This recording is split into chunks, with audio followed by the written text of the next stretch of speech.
نزلا بلا ريب ولا نقص، به نستبصر السبلا. به منهاج أمتنا، به نتجنب الزللا.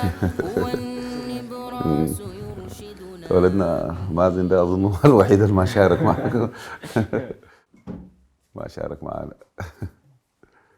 السلام عليكم، كيف الشيخ؟ الله يديك العافية. جزاك الله، بارك الله فيك. والله مستمتعين نحن بالتصوير خلف الكواليس ومتشرفين بوجودك معنا والله. كان نفسي تتكلم لنا عن بناء المسجد النبوي. دي أظن فاتت علينا في الكلام في الهجرة. ما خشينا، وهي مرحلة مهمة من السنة. أيوة صح. شيخ، هي لها علاقة بالآيات في سورة التوبة، لمسجد أسس على التقوى. أيوة يعني لها علاقة بها يعني. هو سبحان الله، شوف مسجد أسس على التقوى من أول يوم. كثير من الأحاديث الصحيحة هو مسجد النبي عليه الصلاة والسلام، وكثير من الأحاديث الصحيحة هو مسجد قباء.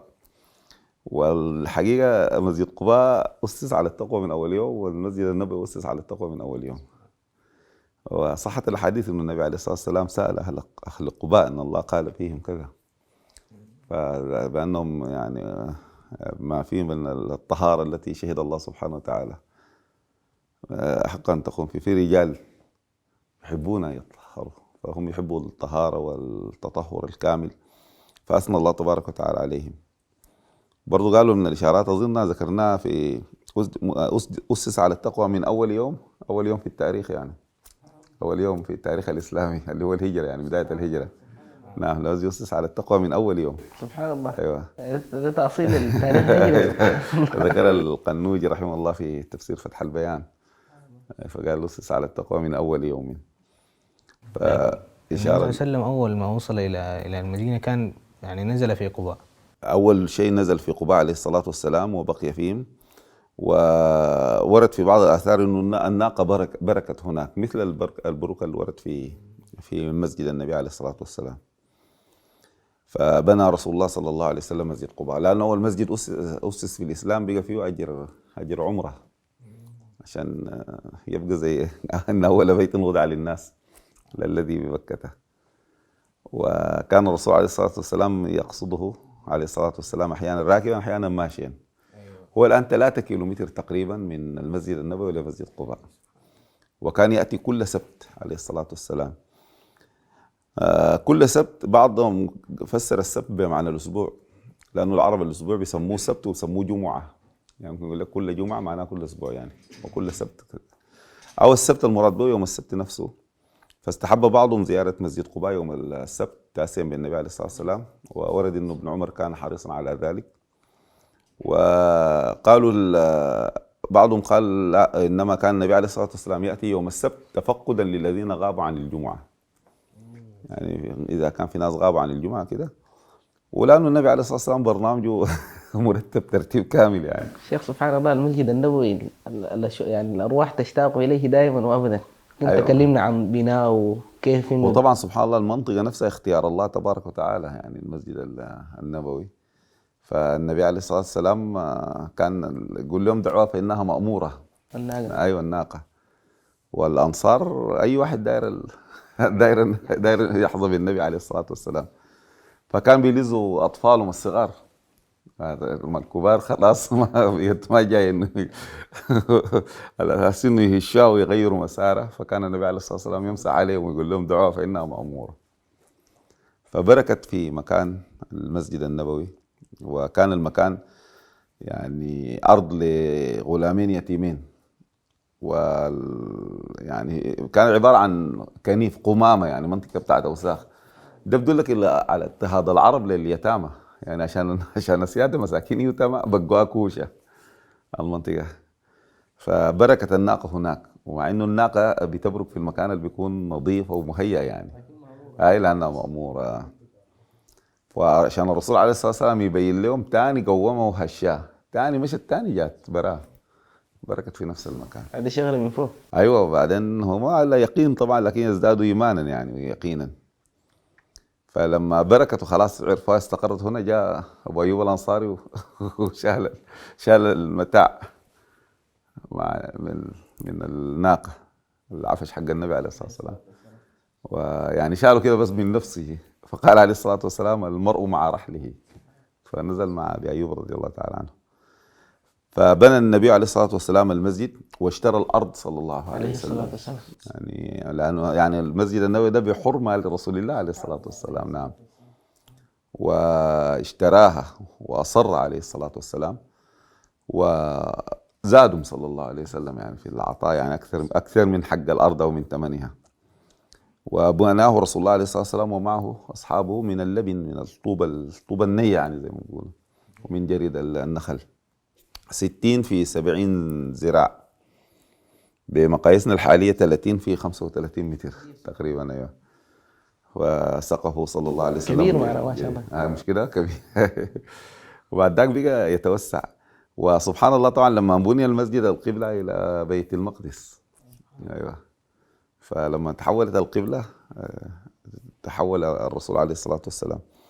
هي مساجد كثيرة الحقيقة التي يعني الآن الناس بيعرفوا مسجد القبلتين اللي هو مسجد بني سلمة، لكن ورد مساجد كثيرة كان فيها الصلاة، منها مسجد قباء نفسه كانوا يصلون فجاءهم المنادي فتحولوا بإمامهم. لكن ده مسجد النبي خاصة عندنا السودانيين يعني عندهم شوق كده عجيب لمسجد النبي. ليش؟ والله احنا ما نقول السودان، نقول المسلمين عموما يعني. مسجد رسول الله صلى الله عليه وسلم ربنا جعل الأنفس تهوى إليه يعني. ليش يا أخي؟ ليه النفوس يعني؟ والله يا أخي حبا في رسول الله عليه الصلاة والسلام، ومنطقة يعني مقدسة ومباركة، وفيها من البركة ما فيها، وفيها من الخير وإجابة الدعاء، وفيها نصرة النبي عليه الصلاة والسلام، وفيها آثار رسول الله صلى الله عليه وسلم. يعني الإنسان بيتذكر هناك مهبط الوحي على رسول الله عليه الصلاة والسلام. التوسعة بتاعت المسجد النبوي يمكن شملت كل البيوت، بيوت الصحابة رضي الله تعالى عنهم، إلا من كانوا بعيدين يعني، لكن الناس اللي حول المسجد كلها دخلت في مسجد رسول الله عليه الصلاة والسلام. ظل المسجد كما هو، توسع في عهد عمر رضي الله تعالى عنه، وسعوا بكل الجوانب عدا جهة القبلة وجهة الحجرة أو الحجرات. فجاء عثمان رضي الله عنه وسعوا جهة القبلة، ودي آخر توسعة له جهة القبلة زمن عثمان رضي الله عنه. ثاني التوسعة بقت بالجوانب الثانية لحد يوم الليلة. لحد يوم الليلة. وكان جهة القبلة التي وسعها عثمان رضي الله عنه ومن ماله الخاص يعني وسعها، هي اللي بيصلوا فيها لحد قبل سنة أو سنتين تقريبا، جعلوها للزيارة يعني، لأنه ما شاء الله كثر عدد الزائرين، أو ما أكثر من سنتين. فرجع الإمام بعد ما كان في المحراب قدام اللي هو المكان اللي بناه عثمان رضي الله عنه، رجع إلى محراب النبي عليه الصلاة والسلام. يعني زمان ما كان محراب النبي ذاته؟ لا، ده عقد عثمان رضي الله عنه. وبعد ذلك الزيادة لها حكم المزيد كما قال العلماء يعني جماهير الفقهاء. طبعا الصلاة المضاعفة في المسجد النبوي خاصة في المسجد، ما زي مكة. مكة كلها فيها المضاعفة على قول الجمهور بما فيهم الأئمة الأربعة. أما المسجد النبوي الزيادة في المسجد، بعض الفقهاء قال خاصة بالمكان بس حق زمن النبي عليه الصلاة والسلام، لكن رد عليهم بأن عثمان وسع للأمام، والصفوف الأمامية الصحابة كانوا يفضلونها على الخلف يعني حتى في صلاة الفريضة هي أفضل من الروضة لأنها قريبة من الإمام.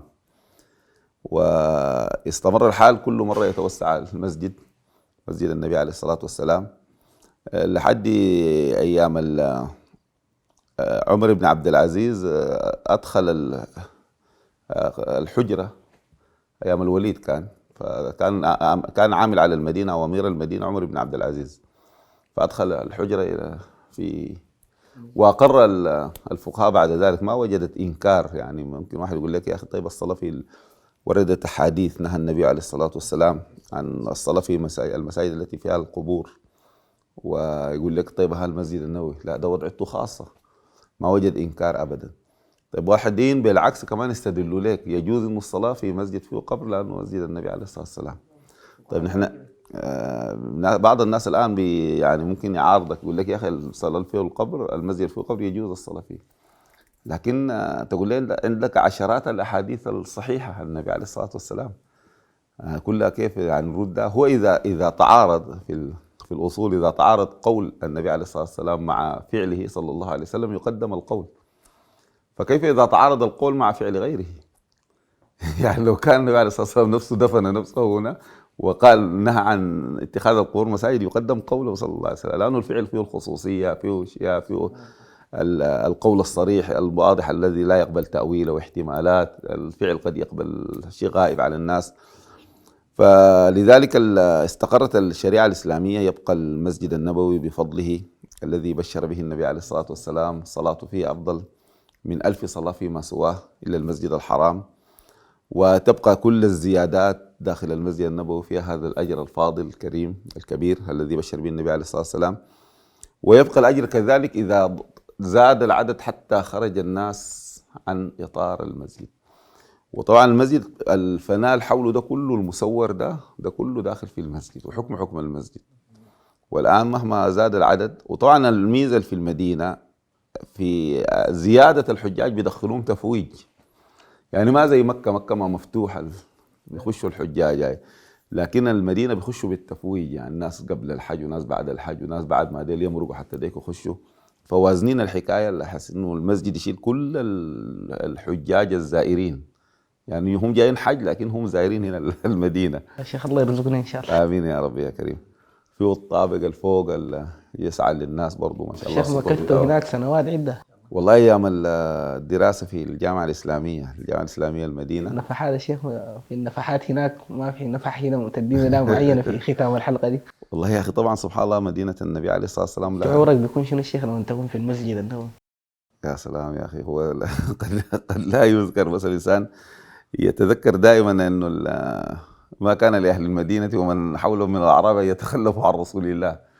يعني ان كان الايه في القتال والجهاد والخروج مع النبي عليه الصلاة والسلام، لكن ايضا يبقى مفهومه ومضمونه واشارته انه الناس طالما بيصلوا الى المدينه ولا يصيبهم النصب ولا يصيبهم المرض فليذهبوا ويصلوا في مسجد النبي عليه الصلاة والسلام.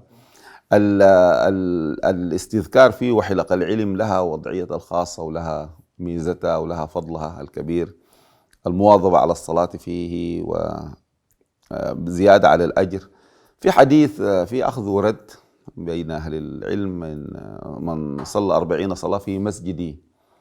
طيب حتى لو قلنا بضعف سندي على قول بعضهم، المعنى صحيح، لأنه صحت الأحاديث أنه 40 صلاة في مسجد، أي مسجد، فيبقى مسجد النبي عليه الصلاة والسلام من باب أولى. نعم.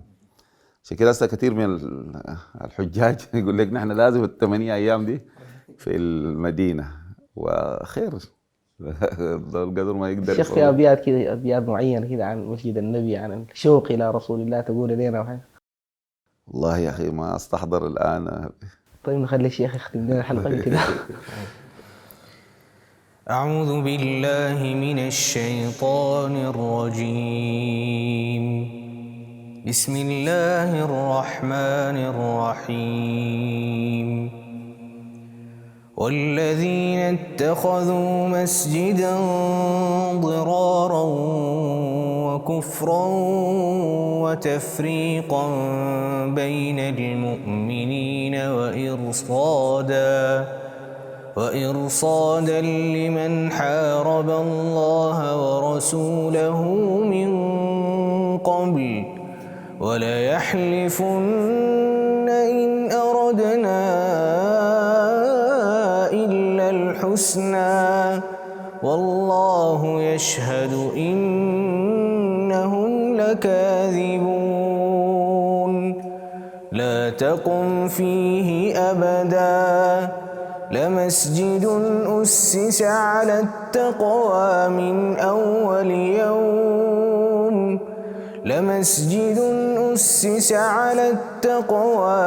أول يوم أحق أن تقوم فيه رجال يحبون أن يتطهروا والله يحب المطهرين. أفمن أسس بنيانه على تقوى من الله ورضوان خير أم من أسس بنيانه على شفا جرف هار فانهار به في نار جهنم والله لا يهدي القوم الظالمين.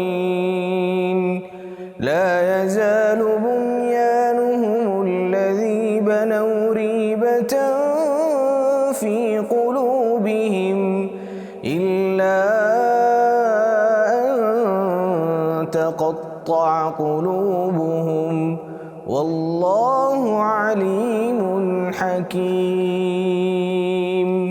بارك الله فيك، جزاك الله خيرا.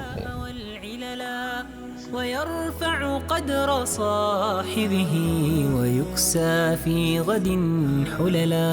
هنيئا إن تمسكنا به لله كي نصلا ويحدونا له شوق به الإعجاز قد كملا. كتاب الله نقرأه ونتبع قولنا العملا